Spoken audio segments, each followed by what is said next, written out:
Hey guys, MCU Collector here with another video, and this is next up. This is the Spider-Man Retro Wave, the Hasbro Marvel Legends series. This is the Peter Parker figure. Now, believe it or not, this is my most anticipated figure of the wave. The Spider-Man is amazing. Green Goblin looks great. A classic Electro, Gwen Stacy, Daredevil, cool. But Peter Parker, it's just one of those things where it's just, you know, there's not a whole lot to it. It's pretty basic of a figure. But we have not had a Peter Parker civilian figure yet, so I'm super pleased to have this. The old Toy Biz figure from the animated series. I used to have that figure. I actually just saw it at the flea market the other day, but there's no way I wasn't going to spend any money on that thing. Thing's garbage now. But a Peter Parker figure. Yes, the glasses look stupid. They're huge. They're not even translucent. It looks weird. Sure. But it's a Peter Parker figure, and I'm so excited. So here we have, it says right here, it comes with the camera accessory. We have the artwork for Peter Parker, the retro card for Spider-Man, the animated series. Here on the back of the package, we have a look at all of the retro figures in the wave. The bio for Peter Parker reads, Peter Parker is the college student and photojournalist who is secretly the amazing Spider-Man. And then, of course, here it shows what the accessory, what you could do with it. So he has the head swap, the interchangeable head. Funny enough, this diagram actually shows the Peter Parker head without the glasses. Will we be able to remove the glasses? No, I don't think so. E. Rivera's already reviewed it, and he showed pictures that you can move the glasses, but you can't actually remove them. So let's get this opened up, and then I'll take a look, see what we could do, but I just really want to check out the figure. Okay, and here's the Peter Parker figure out of the package, and it is great. It is basically almost entirely a repaint of the Marvel Legends Stan Lee figure, which I forgot to do a size comparison with that superposable one, interestingly enough. But same figure. The big difference is different hands. These are new hands, so he can actually grip that camera, which is kind of thick. Obviously a different head, but he has different shoes. So these ones kind of look like... Chucks, I would say, or, you know, maybe some shell toe Adidas. So that is the big difference between the two, but you can see the jacket is the same, the shirt is the same, the legs are the same, so just new hands and feet. That makes the difference, but it is awesome, and I really love the concept of the Spider Sense half mask, half unmasked Peter Parker. We'll take a closer look at that soon, but let's zoom in on Peter Parker. Okay, there is Peter Parker, and it looks good. It's pretty basic. Brown jacket, light blue shirt, blue pants, brown belt with a little bit of gold for the buckle, so that's painted nicely. The little belt loops are blue, so they painted over that, so that hits the mark. The shoes are just white, as you can see, and they're sculpted nicely. I'm not sure if those are the same from Spider-Punk. I think they're different.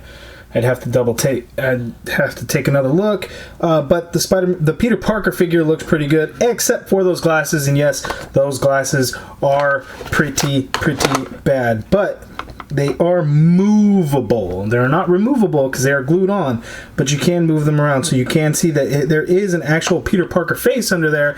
It's just that it's glued on to the side of the hair, and the hair is sculpted in a way that if you remove those glasses, you'll see an indent on there and will look kind of weird. Now that I'm looking at it, the head shape is kind of odd. There's a lot of gap kind of back there. It's weird how they kind of sculpted it. I guess if you kind of move it around, sits a little high on that neck ball, you know, when you look at it from the side. But that is pretty good. This is not the only Peter Parker head sculpt that we've gotten. We obviously have this one, which came with the all-new, all-different Spider-Man and Mary Jane 2-pack. That was a Toys R Us exclusive. I didn't bring one out, but there's also the bearded Peter Parker from the Cosmic Spider-Man. I will do a head swap with this one, just to show you guys. It's a very similar look, but the hair definitely is different. This is a much more classic Peter Parker look to it. And that's why you have the glasses. You look at some of the old comic panels, and that's how the glasses looked. They looked more like glass, like lenses, not exactly like this, but it has a similar type look. So I get what Hasbro was going for. I just don't think it came out well. Because they can do glasses, and they can do glasses very well. So look at Stan Lee, they could do it. Look at the Billy Power Ranger figure, they could do it. The Ghostbusters figure, they can do it. The Egon Spengler figure, it can be done. It's just they didn't do it. And there is the half mask, half Peter Parker head. So, you know, he could be doing stuff, and then Spider Sense tingling, and then it always kind of has that look where, you know, if only we had little yellow squiggly lines coming out. So that is really nice. I will check to see if this head fits on the new Spider-Man figure. So let's take a look at Peter's articulation first. Okay, so one of the unfortunate things with the Peter Parker figure is that even though, yes, Peter Parker will be really agile, you know, because he is Spider-Man, outside of the suit in figure form, he's just not really going to be all that agile. There's not a whole lot of articulation to this figure. He is really basic, but he can look all the way down. He can look all the way up, and you can see all kinds of gaps with that hinge because it sits very low. It sits very high on that neck. So unfortunately, so maybe the hole should have been a little bit deeper so that neck can go a little bit lower on there. It looks good on the positioning of it. It's just that hinge being so noticeable is just really, really ugly. But anyway, move on. So we get a lot of pivot going on in the head, so that is pretty good. There's arguably too much going on in there. And then of course the full rotation. We get the arms can go up this high at the shoulder. You get a full rotation. There is that upper bicep swivel there. You get a double jointed elbow. Let's see if I can get that upper part. There we go. We get that much of a bend at the elbow, which is great. So that is awesome. There is an ab crunch, so we can crunch forward that much. Can crunch back a little bit, but that jacket definitely is going to hinder some of that articulation. There is the waist swivel there. Legs go out that far apart, which isn't all that much. He can kick forward very, very high though, so that is awesome. Doesn't really go back. You get an upper thigh cut there, double jointed knee, which works well. There is no boot swivel, but you get a foot that doesn't really hinge because the shoe hits the pant leg.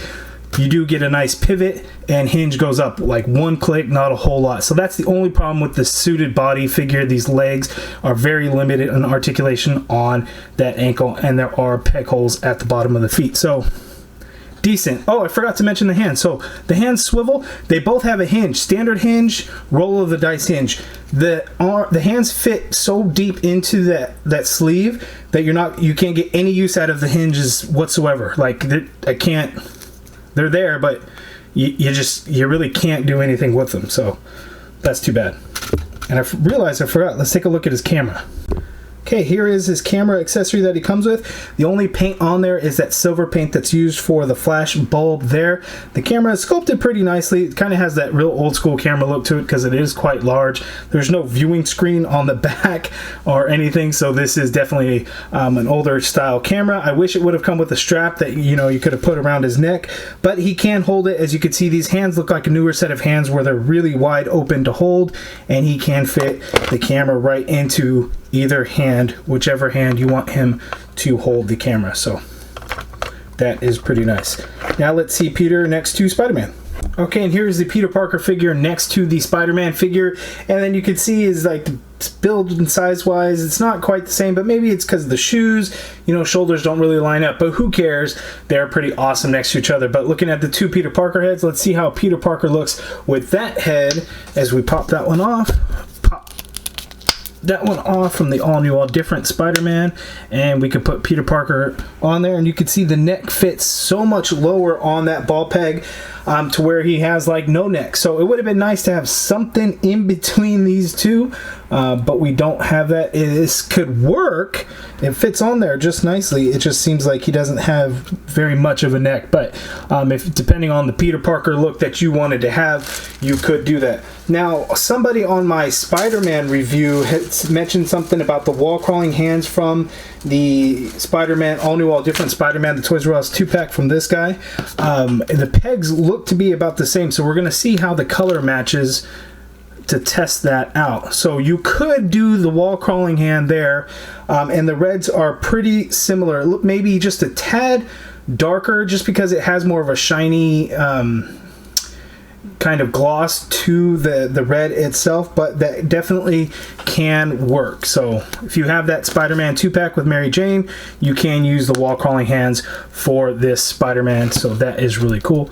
But let's put that Peter Parker head back on there, and then let's see if this guy will fit with this new half-masked half Peter head. It pops on there, but the red doesn't really match. It's kind of a brighter red, as you can see there, but it works. You could do something like that. I'm sure customizers can do some stuff where they can make it look tattered, so it could be like a battle damaged Spider-Man, and like half his mask is ripped off or something. But if you're like that, if you're going to the side, it looks like Spider-Man, so that actually works out well.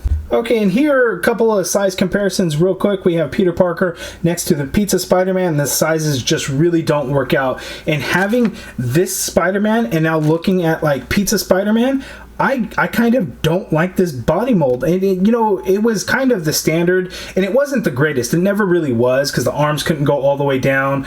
He's super thin. It's just now having this one next to it, it's just really apparent how not great that figure really is. It's still good, don't get me wrong, but this one's just so much better. Like this is the ultimate Spider-Man figure. I can't stress that enough. And this is the ultimate Peter Parker figure, since this is the figure that we're talking about in the video, because we don't have a Peter Parker figure. We finally have one.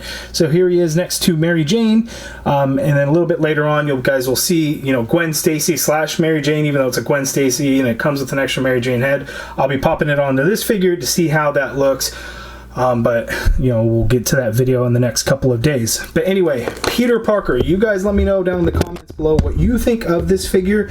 Is it something that you're really excited about? Again, it was my most anticipated, and I am so happy to have a Peter Parker figure. You guys let me know down in the comments below what you think. Also, in the video description box below, we'll have links to pre-order this figure from Amazon and Entertainment Earth. Again, they are expected to be in stores and hit online around September, maybe in August, but around September for the most part.